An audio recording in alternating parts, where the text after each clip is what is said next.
Hi, everybody. Welcome back to the Hats We Wear. Today, I am thrilled to have Nikki Gianni. Oh, I didn't ask you how to pronounce your last name. Did I pronounce it right? You got it Oh, right. okay, good. Nikki Gianni with me. She's going to talk about the hat she wears, um, the joys and the struggles that come with those hats, and how she navigated through. So, thank you for joining me, Nikki. I appreciate the time. Oh, it's my pleasure. Thank you for having me. Sure. So, tell us about what hat you're wearing right now.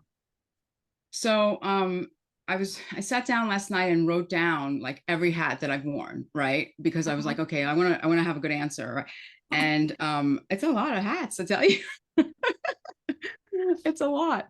So Right tell us, now, because that's the thing, and that's what I want to hear. Like, okay, you have all these hats. How do you juggle them all? How do you do it? So that's perfect. right. I love that you wear a lot of hats. Okay, good, good. And that's over time too, right? But Yeah. now I'm a mom. I have a 19-year-old son who's in college, and he lives with me whenever he's here, that is, right? He's Uh-huh. always out and about. Yep. And I have fur babies. I have two dogs that I take care of, that I Mhm. love to death. But I've also been a bunch of other things. So of course, and a daughter and a friend, but a coach, because that's what I do for a living, Okay. an instructor, a date, right? Because I date, I go on dates, a Uh-huh. veteran, a civil servant, a steward of the taxpayer, uh, a moving expert, because I've moved 24 times in my life. I've lived in 10 Oh, states, 24 times moved. Yeah. oh, I need to I hear about that. Okay, go ahead. Keep Sure. Yeah. going. And I was a wife of 20 years to two different people. And no longer a wife though. And domestic violence survivor, and a survivor of a child with cancer. Oh my gosh, that's So a lot. yeah, yeah, it is. But I mean, um, oh, and then of course a leader and an instructor. Can't forget about those. So yeah, Yeah.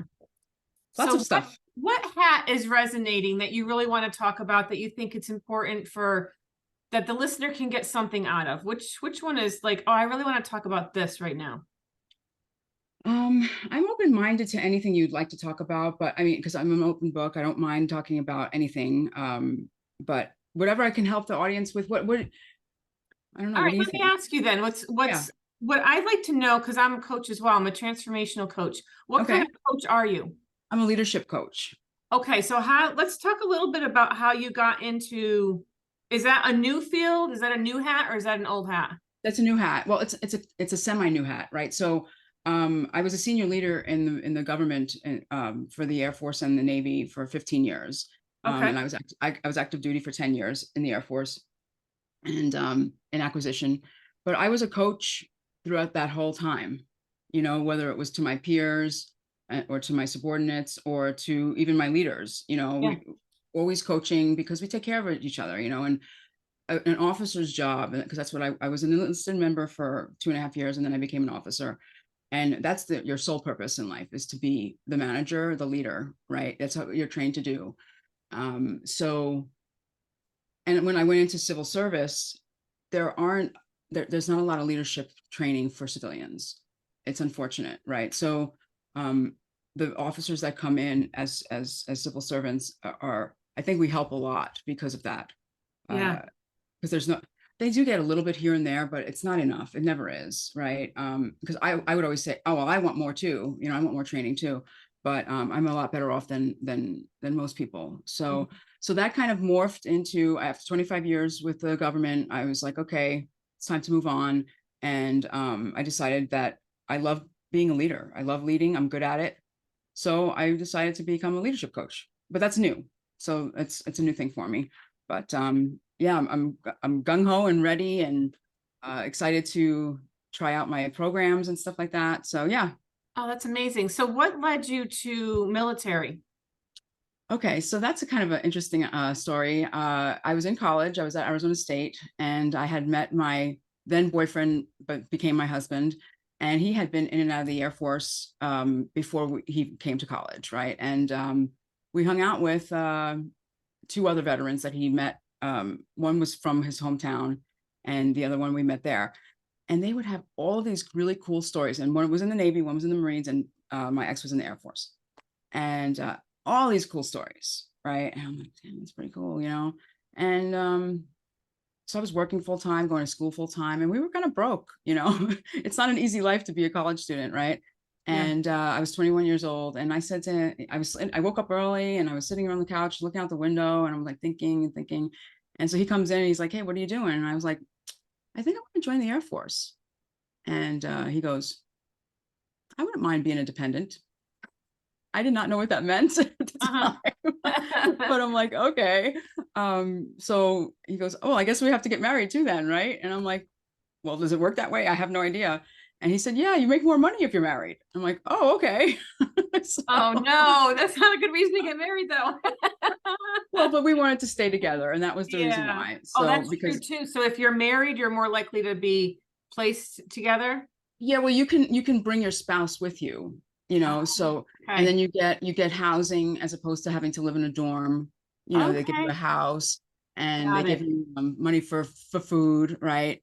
Okay. So it's a pretty good deal. Like when I was in tech school, it was a very long tech school. It was painful. It was like almost a year long. I was in avionics, and I fixed communication navigation equipment. So Mhm. in Biloxi, Mississippi, we were in tech school forever, and some of the kids were getting married just to get out of the dorms, you know, Okay. All right. and make more money. But because Yeah. when you're young, you don't think, you know, you're just like, okay, let's just do it, you know. Yeah. And actually, to So be honest with you, it makes sense. Like all the benefits of it, it makes complete sense. oh Really, why yeah, you because would you get want to do that. healthcare and yeah. Yeah. So and that was another reason for him to come too. It's like because I would be able to take care of everything with that job, right? Yeah. So yeah, that's the reason why I joined the Air Force. And when I called my mom and I told her, I was like, "Hey mom, you know, I'm gonna join the Air Force and get married." And she says, "You can't even get up in the morning." And I'm like, What does that mean? "I hang up at her." Because when I was younger, and I still am, I'm a night owl. I'm not a morning person at all. Hmm. But I was living on my own for 2 years since I lived at her house and going to work, going to school, you know, being, Yeah. you know, good, whatever. So she didn't really understand all that. But I told my dad too, he didn't like it. But How come? What was after their reservation? Do you know? safety, I mean, at the Okay. time, it was 1997, so there was nothing really going on in the world at that point. Um, maybe like a year later, Bosnia started, you know, in Sarajevo, where they started, you know, trying to quell that civil war out there. And but I never even deployed the whole 10 years that I was in the service. For some reason, I just never did, um, which was unfortunate because I would have liked to go. But I traveled more actually as a civil servant than I did as a military member. I went to Jordan and a few other places all over the place. So And that was after you were active duty? right, right. Okay. When I was still working for the Air Force, but I was as a civilian working for the Air Force. Yeah, Got it. Okay. Okay. yeah. Um, so what was it like? Like, did you have a plan or an idea when you were in college that you wanted to do something, or you were like floundering, like I don't know where to go? I didn't know what I wanted to do. I Okay. didn't. First, I was a history major, and because I love history, but that was kind of boring. And I was like, oh well, then I was stuck in New York my whole life because that's where I'm from. I'm from Queens. And if you're a teacher, you have to stay in one place pretty much to get tenure and all that stuff, right? So, and I didn't want to stay in New York. So I moved to Arizona, and I first started when I went to ASU as a journalism major. I don't Okay. know where that came from. That was like a whim. I'm like, okay, sure, yeah, I like to write.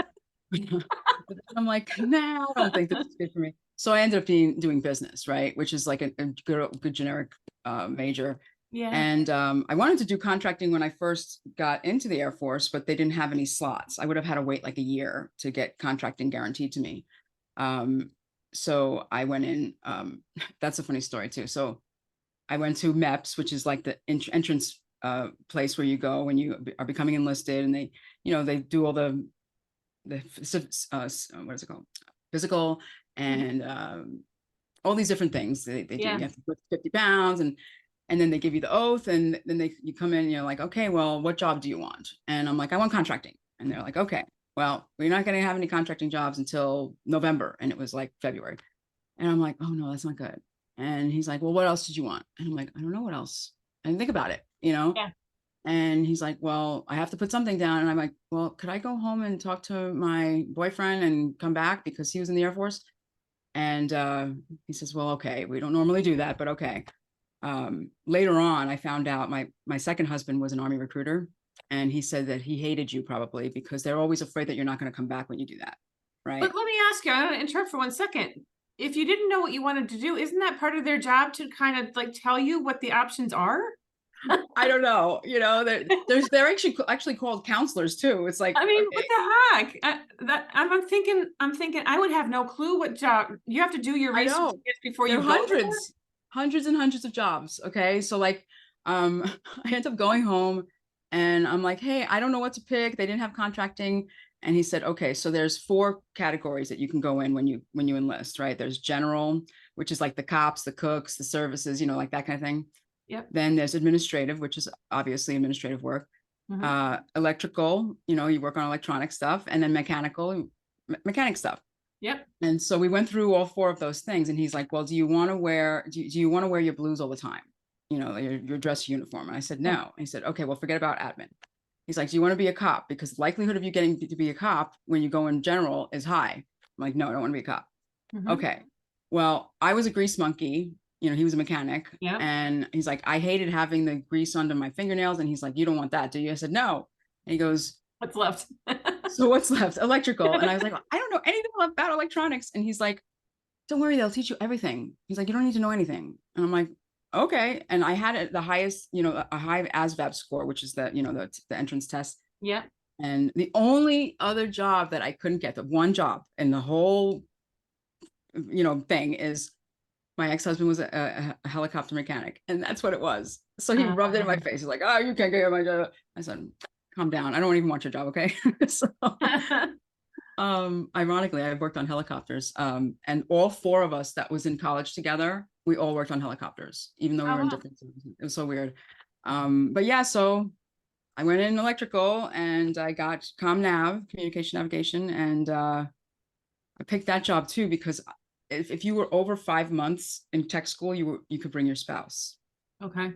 And we had gotten married just before I enlisted, right? And then so I could bring him. So after a month, he was allowed to come to Mississippi and live with me, which was great. So yeah, it was an interesting experience, and silly little stories that get you there, right? Yeah, exactly. And it sounds like, I mean, if my notes are correct, you spent another 15 years after active duty in Mhm. the military as a civilian Right, working for the military. So right. you found that you liked it I enough? did. I Okay. loved it, and it was Mm. something that you know, I would watch people working for corporations and stuff and what like lining somebody else's pockets, the bottom line, and I wasn't really into that. So I really enjoyed the mission. I mean, killing bad guys for a living is pretty freaking cool, if you ask me. I mean, and I didn't do that directly, of course, but Mm. I bought equipment that helped the warfighter do their job, right? Yeah. So it was really, I felt it was a noble profession, and I made good money. I was treated well for the most part. I moved to was stationed at 8 different bases over the course of my 25 years.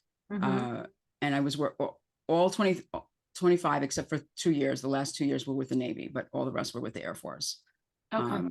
So yeah, I mean, it was a great, great thing. I always say that the best decision I ever made in my life was to join the Air Force, and the second best was to get out. Really? Because yeah, How well, because come? they gave me a bunch of money to Mhm. separate because they were doing force shaping, and I got promoted so much faster than I would have if I would have stayed active duty, because Okay. you only have to be in your grade for 1 year before you can be eligible for promotion in civil service. But with the Air Force, you had to stay in, I had to be a captain for 7 years before I can do major, and then another 3 or 4 before you could do lieutenant colonel. So yeah, and it was much longer periods of time that you were in those ranks. So yeah, and I got promoted very quickly when I went into civil service. I went from a major equivalent, when I got in, Mhm. to a colonel equivalent in 2.5 years, which is a really quick jump. And it was the right time, right place, hard work, right? Like there was a Mhm. lot of retirements happening, and they didn't have anybody to fill those jobs. And I was doing good. So they chose me, and it was great. So yeah. That's fantastic. very So then what fortunate. made you leave that? What made you go to the Navy first? What made you jump from the Air Force to the Navy in the last 2 years? Just wanted to go to a different location that they didn't have available, you know. Okay. And so it's kind of funny. I was in Utah when I got divorced for the second time. So and I wasn't crazy about Utah. I'm a New Yorker, didn't really fit well in Utah. Yeah, So culture shock. I live in New York, so I understand. yeah, exactly. Yeah. So we're a different breed. Yeah. We're kind of like we stand out in every location that I've been in, Yep. but it's a little more adaptable in other locations. So yeah. Um, so I said to my son, okay, you've already lived in 6 states, child. Where do you want to go? Oh, I You, love that. yeah. Yeah. So he said, I want to go to San Diego. And I said, yeah, me too. I said, but I don't know if I can get there. So why don't I just apply for everything in Southern California and see what happens? Mhm. And he's like, okay, so we can do that. So I ended up getting a job offer at Port Hueneme with the Navy, and it was because they gave me a nice signing bonus, and they paid for my move, which is it's not common for the Navy to do that. It's more Air Force, it's standard, but with the Navy, it's not. So it was really good, and I had a great time while I was there.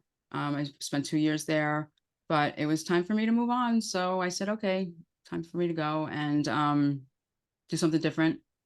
And here I am. Is it easy? Now I'm a real civilian. I know nothing about the military. So is it Mhm. easy to jump between was it easy to go from Air Force to Navy? Like no big deal? Yeah, it is, because if you're a federal employee, that's all that really matters. And Okay. plus, if you stay within the DoD, within the Department of Defense, Okay. it's much easier transition because you know all of their rules and stuff. Because Mhm. contracting, what I did for a living for 22 years was Mhm. very regulation based, right? So you had the federal acquisition regulation, which is the highest, and then it goes down to the service, like to the department, Yeah. and then it goes down to the service. So I knew their rules for the most part. They did business a lot differently than the Air Force did, but contracting is contracting for the most part. So yeah, it wasn't very difficult at all. They actually loved to have Air Force people in the Navy because the Air Force is the best contracting out of all 4 services. That's Really? just something that we do really well because we do it from the beginning, right? Like, and there's officers and enlisted in the Air Force contracting community, and there's not in the Navy community. It's just civilians. Really? So Huh. yeah, it's really kind of weird. Do you know why I that don't. is or no? Well, they don't. They do contracts as an additional duty almost. They don't do it Oh, for. interesting. There's not a Yeah, separate job as a contract. right, right, which is Someone not. else's job that does something else as well. Right. And that's not that can work for the credit card, right? For the government purchase card, but that can't work for major acquisitions when we're spending billions of dollars. It's just Yeah. you need to be dedicated. So but I noticed that the reason I believe why there wasn't a lot of discipline and structure in the Navy community and the contractor community was because they don't have military in it, and they had structure and discipline to a certain extent, but it was just it was just different. Yeah. It wasn't Yeah. the same. So I brought a new flavor for them, and I gave them different programs, creative programs for them that they didn't have that they wanted. So it was Great. productive. It was a productive experience for sure. Good. How did your um how did your military hat interfere with your mom hat? Or didn't it? It luckily it really didn't for the most part. But if I would have stayed in, it would have, because I was teaching ROTC when I got out, and that was a non-deployable position at the time. And I went into that job mainly because my son was born just shortly before that, and I didn't want to deploy while he was an infant, right? Mm-hmm. Mm-hmm. So I went into a job that didn't deploy. But if I would have stayed and gone to my next assignment, I was hot, they call it, to go. And he was 3 years old, and I was getting divorced, and my first husband was not a reliable person to take him if I had to go. Yeah. I didn't want my mom raising my kid. Yeah. So Yeah. that's why I got out. Yeah. But if I was, I always marvel at that, Nikki, at the how hard that must be as a parent, whether you're a mother or a father, to Mhm. have to deploy and multiple deployments Oh yeah, where you're leaving your family and Oh, they're big being time. raised without you. It takes a Yeah, certain amount of dedication, it I think. does. It does. And it's hard on the spouse too. The spouse is a lot of, they have to deal with everything, because, and not only do they have to deal with everything with their families, they usually have a job. So the one who's left home, when they deploy, they just have their job to concentrate on, right? Yeah. Because that's what they're there for. Yeah. But when you're home, you have to do everything all by yourself. So I have a lot of respect for spouses, and I was one too, because I was an Army spouse after I separated and got divorced, got remarried. Hmm. And I followed him for 10 years, and I left jobs that I really loved to follow him. And he was gone a lot too. He was a recruiter, so he didn't deploy, but he worked a lot. Like they worked a lot. It was like Hmm. being deployed at home. So yeah, it's challenging to be a spouse. I respect them a lot for that. So what do you think you learned? If you could encapsulate what you learned while being in the military, what few nuggets did you what did you learn about yourself from working that many years in the military? So the Air Force has core values, right? The three core values is integrity first, service before self, and excellence in all you do, right? And I really just love those. I think that I've taken those to be my core values as well, Hmm. because they are great. And so I take that. I got a lot of great experiences that I would have never, ever, ever had if I would have stayed in New York, or stayed in Arizona, wherever I was going to be. I got to meet people from all walks of life, all over the country, all over the world, really. And so, yeah, I got friendship and adaptability, because I change every 2 to 3 years. We move, and not just move like down the. We move across the country. Yeah. Um, so, yeah, it was a great experience. I loved it. If I could have been like a little bit more of if I could have been a higher level leader again, I probably would have stayed. But I was done. But yeah, it was great. It was great. I got a lot of really great nuggets out of it. But yeah, I think the core values is probably the biggest takeaway, and discipline. I mean, there's so many things. There's so many Yeah. things. I mean, Yeah.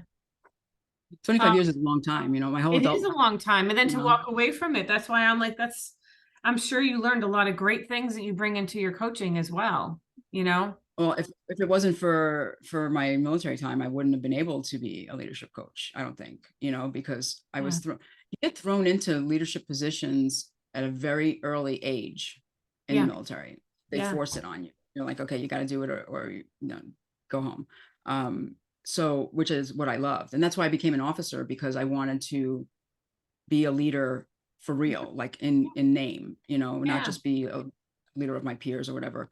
Hmm. Um, so yeah, that's why I became an officer. I loved it. And it's kind of funny because most officers are like type A personalities, they want to get the job done and they're motivated. So it's great to be around people like that all the time because they motivate you. We were very Yeah. competitive with each other, Mhm. always competing against one another for awards and this and that. So Mhm. yeah, it was a great experience to do that. Yeah, for So sure. I loved it. who are you working with now as a leadership coach? Are you in businesses? Who is your client? Who's your ideal So client? my ideal client is an entrepreneur that's like building. So somebody who is a solopreneur and now they're like, oh, I need to have bodies now. I need to have some people to help me. Um, but they don't know how to do that. They don't know how to lead people. They don't know how to hire people. They don't know how to fire people, nothing like that. So I want to be able to come in and teach them about leadership and maybe give them some HR processes that they can use, set it up for them, and get them on their way confidently, as opposed to scared to make a move, because people are afraid to get sued, and they're afraid they're going to hurt people's feelings, Yeah. and Yeah. they don't know how to do it, and there's ways to do it without doing any of that. So Mhm. yeah, that's the goal, is to find people that are, and anybody also who is a professional who is going into a leadership position for the first time, in a large corporation, and they're like, oh crap, what do I do now? Yeah. Those people too, both men and women. At first I was thinking just I only wanted to concentrate on women, but a friend of mine said, Nikki, you have, because of the military, you have that masculine energy, Mhm. And so you relate to men well, don't you? And I said, yeah, of course I do. I worked with them my whole life, you know? Yeah. And so, Mhm. so she's like, well, why are you going to limit it to just women then? I said, yeah, that's a good point. So yeah, both sides of the house. Yeah. And hopefully that will help them out a lot. Now, Because my goal is to help people. how long ago did you transition into this leader? Like, when did you leave the Navy, and then how long have you had this business? Only about 6 months I've been doing this Oh, okay. business. And how's it Yeah. going so So, far? Tell me about the struggles. oh Because I God. can feel the struggles myself building my new business as well. Oh my God, it's Let's not easy. let's compare notes, Nikki. Oh my goodness. Yes, we should because so yeah, well at first I wanted to do consulting, right? And Mhm. but I didn't like being like all on my own going into these like corporations and I didn't feel like I had enough experience to do that yet. So I transitioned over to being a coach about 6 months ago. And I've been doing just like mostly just prep work, like trying to get things ready, like get the website ready, get all my, Yeah. my freebies ready and, my program ready. And like, so I've been doing a lot of getting ready stuff and Mhm. not a lot of being in front of people. So my goal now is to do things like this, go on podcasts. So that way I can get my name out there Yeah. as a recognizable name that knows what I'm talking about. I'm not an idiot, Mhm. and, I also joined some, e-women's network and, national, I'm going to mess this up. It's NABO. It's National Association of Women Business Owners, uh, to do some mingling, right? Because I've only lived in Oxnard, California, Southern California for 3 years. Okay. And I came during COVID, right? So I don't really know anybody. Like, no, the neighbors, this is a beautiful neighborhood. Nobody says anything to each other. It's kind of weird. Everybody walks their dogs and everything, but I'm like, oh, hi. And they're like, oh, hi. Like, why are you talking to me? And they're like, are you a New Yorker? Yeah, you should be. Because I was that way. When I moved to Arizona, I was like, why are you waving at me? And they're like, I'm like, do I know you? They're like, no. I'm like, why are you waving at me then? They're like, to be nice. And That's I'm gonna like, be friendly. He must be a New oh, Yorker. okay. And now I Which do it all the actually time. I isn't love it. true. New Yorkers get a really bad rap, but there's very nice people in New York. Oh yeah, we're great. But if you make eye contact with me, it's something like I know you or you need me to help you or something. It's not just to say hi normally, right? So I Yeah, really it's love that. usually walk right past. Yeah. Hmm. Exactly. Yeah. It's like the Hmm. rat race, but yeah, so what was I saying? I forgot what I got disconnected. Lost my train. Oh, so the networking thing, right? So I don't know anybody here. So I'm like, well, who do I talk to? I don't even know who to like approach. So I'm like, I need some friends. So I decided to go on Meetup, right? And find some groups in my area that are like people my age that are doing fun things. Then I'm like, oh no, well, I shouldn't do that because I have my business to work on and I'm busy all the time doing this. So I kind of put it off. But then I started thinking about it. I'm like, wait a minute, I need to get to know people for my business, right? Connections. Hmm. Yeah. Yeah. So I've decided, okay, now I'm gonna go and do these fun things and meet people, and then hopefully that will be, you know, two birds with one stone. Yeah. So yeah, so Yeah. it's challenging for sure. It is challenging, but it's fun too at the same time. I'm trying to just Mhm. soak up what I'm learning. And it's interesting you were talking about freebies. Just before I got on this call, that's exactly what I was working on. I'm trying to figure out my website and how to collect email addresses and It's so hard. It really is yeah. hard. I Yep. mean, there's a bunch of different things that I've been trying to do that seem to be going good. And I've done some classes, I'm in this class now called Media Firestorm, and that's with Jamie and Angel. They are the ones who have this big giant podcast directory, and they teach us all about, getting on podcasts and, getting clarity on your message and what you want to do, who your person is, and Yep. your ideal client, and then getting on podcasts, and then to get your name out there and get customers, and then to make sure that your back end works properly and that you can service them properly. So Yeah. yeah, it's a great program, Media Firestorm. I love it. I'm about a month and a half in, and now we're starting to do the podcast thing. And now in this module, we're doing how to do a pop-up podcast. So that's kind of interesting because I'm like, I don't want to do podcasts. I just want to be a guest, if anything. And Mhm. but this is just kind of like it's almost like a webinar, but podcast version. So that Yeah. way people can hear, listen to it whenever they on their leisure or whatever. And you're giving them something of value for nothing. And then you can, hopefully get some clients that way. So yeah, that's the goal now.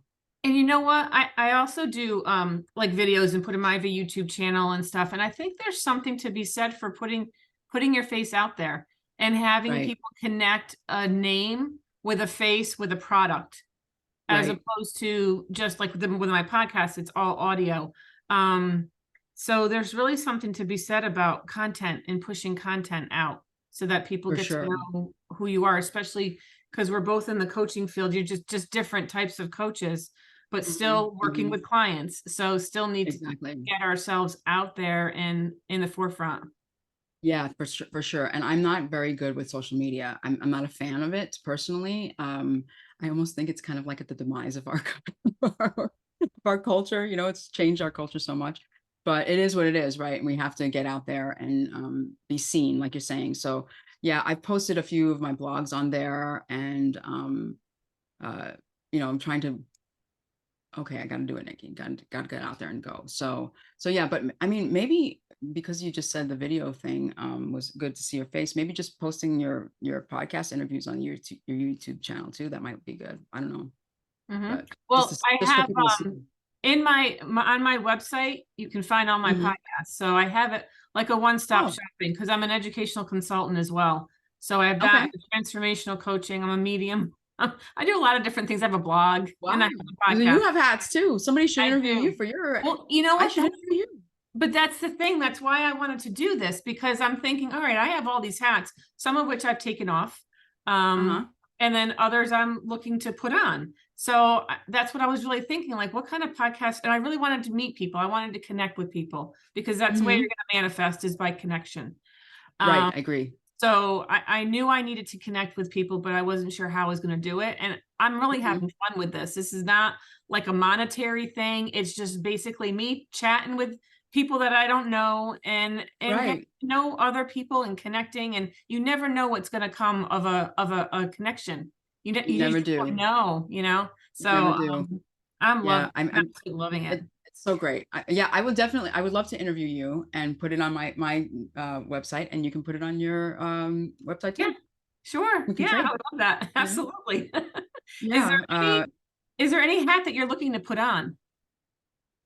Or are you good right now? You got enough going on? I think I have enough going on right now. I would like to find a partner, like somebody that I don't want to get married again, been there, done that. Mhm. Um, but to find somebody that I can, be partners with, go on trips with and vacation, chat with during the day, or whatever during the week. And that would be great. But I'm in no hurry, you Yeah. know. I like being on my own. I've been single for almost 5 years, and it's been an interesting experience. And I didn't realize how much happier I was without this. Yeah, when you don't have the drama.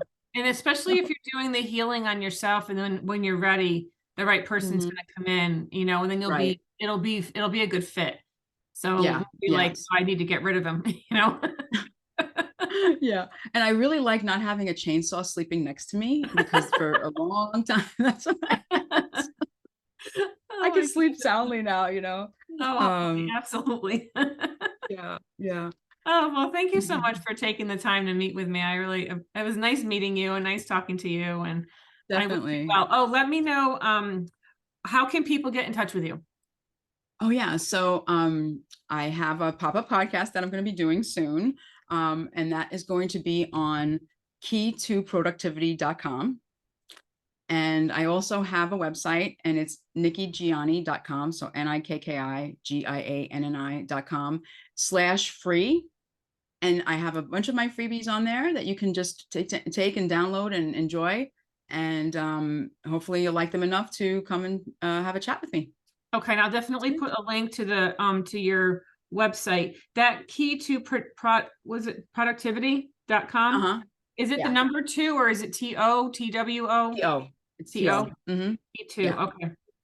Yeah. Yeah, So that should be shortly. I'll put links to both of those on in the Thank show you notes. so much. All anybody has to do is just click the link. Okay. Great. Perfect. Thank you Well, so much thank for having me. It was Oh, fun. it was a thrill. I really, really enjoyed it. So to the Great. listeners, thank you for joining us, and I hope to see you or hear you, listen to you. I hope you listen to me next time on the Hats We Wear. Have a great night. Bye-bye.